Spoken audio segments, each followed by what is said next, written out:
कि एक आदमी ने लगातार 25 बार रक्तदान किया। हाँ। तो ब्लड बैंक वालों ने उसकी पत्नी का सम्मान किया, यह कहकर कि आपने नहीं पिया तभी तो हमने लिया। अब एक आदमी की लाख कोशिश के बावजूद शादी नहीं हुई। वो अपनी माँ के साथ मन्नत मांगने गया, वहां उसकी माँ खो गई। अच्छा। वो बोला, या खुदा तेरी खुदाई, अपनी तो मिली नहीं, बापू की भी गवाही। एक शादीशुदा आदमी की गर्लफ्रेंड उसके घर आई।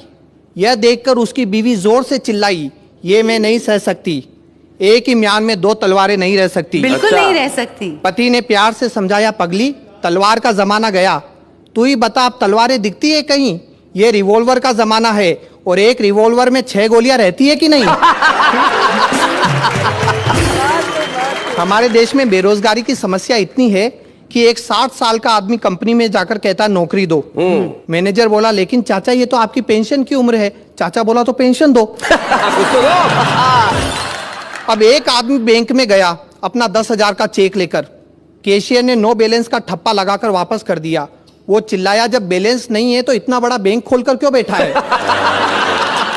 अच्छा शैलेश जी, लोग कहते हैं भारत से भ्रष्टाचार कब समाप्त होगा? जी मैं कहता हूं कभी नहीं होगा, क्योंकि भारत और भ्रष्टाचार दोनों की राशि एक है। भ्रष्टाचार अब हमारे देश में शिष्टाचार बन चुका है। क्या बात है? एक मंत्री, ठेकेदार और इंजीनियर, इन तीनों ने मिलकर विकास के झूठे चित्र कागज पर बना लिए और हिसाब के फर्जी बिल सरकार को थमा दिए।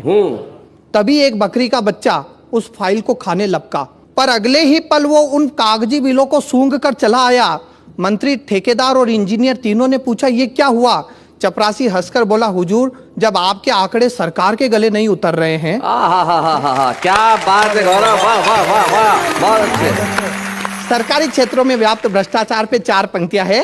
राज्य कर्मचारियों ने बाढ़ पीड़ितों की सहायतार्थ अपना 1-1 दिन का वेतन दिया। बाढ़ पीड़ितों ने लेने से मना कर दिया। कहा, क्या होता है 1-1 दिन के वेतन से? ये मुफ्त का दिखावा बंद करो, और यदि सच्ची सहानुभूति हो तो 1-1 दिन के वेतन के बजाय अपनी 1-1 दिन की ऊपरी इनकम दो। क्या बात है, वाह वाह वाह वाह वाह गौरव, बहुत बढ़िया।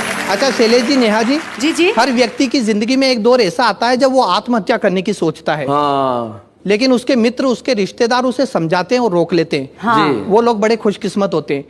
एक बार मेरी जिंदगी में भी एक ऐसा दौर आया, तब एक कविता बनी, झेलिए। स्वागत। कि अपनी जिंदगी से तंग आकर, नित नई परेशानियों से घबराकर एक बार मैंने आत्महत्या का निर्णय लिया। मेरे इस निर्णय का सभी ने स्वागत किया। अच्छा। यहीं से मेरी ट्रेजेडी शुरू हो गई। मुझे रोकने वाला कोई नहीं। स्वागत किया। शैलेश जी ने कहा, तुमने अक्ल से काम लिया है। जी। नेहा जी बोली, ये नेक काम बहुत पहले कर लेना चाहिए था। प्रीतम जी बोले, अब इस थियरी को अमल में लाओ, और इससे पहले कि तुम्हारा विचार बदले तुरंत प्रैक्टिकल पर उतर जाओ। ये मेरे शुभ चिंतक ऐसे ही है। और यहाँ से व्यंग्य देखिए, हमारे देश में मरने के इनडायरेक्ट तरीके कितने हैं। जी। इनडायरेक्ट मरने के तरीके। भीड़ में एक रेल कर्मचारी था, शक्ल से मालगाड़ी की सवारी था। पास आकर बोला, यदि आत्महत्या ही करनी है तो हमारे महकमे की सेवा लीजिए। बस एक बार विदाउट रिजर्वेशन बंबई से पटना तक की यात्रा कीजिए। आगे बढ़ जा, बस किसी तरह जनरल बोगी में चढ़ जा।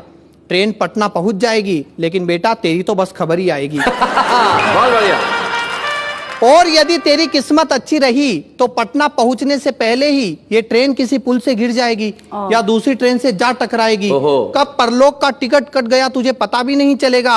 और तो और मरने के बाद 2 लाख रुपए का मुआवजा भी मिलेगा। क्या बात है, क्या बात है गौरव, बहुत बढ़िया।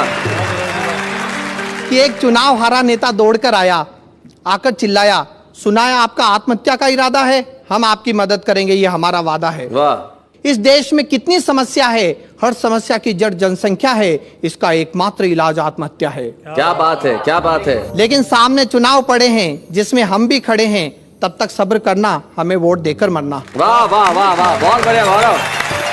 बस एक बार चुनाव आने दो, हमें मिनिस्टर बन जाने दो, सबकी तकलीफें दूर कर देंगे, एक-एक को आत्महत्या के लिए मजबूर कर देंगे। वाह वाह वाह वाह वाह। और कविता का कंक्लूजन देखिए शैलेश जी, कि इस तरह लोगों ने कई बातें बताई, लेकिन मेरी समझ में सिर्फ एक बात आई, इस देश में हर आदमी मरने से डरता है, लेकिन जीने की हसरत में रोज कई बार मरता है। क्या बात है, बहुत बढ़िया, बहुत। अधूरी उम्मीदों की व्यथा है, पूरा जीवन कस्तूरी मृग की कथा है, इसी मृग तृष्णा में जी रहे हैं, हम अपने ही आंसू पी रहे हैं। वाह वाह वाह, बहुत बहुत।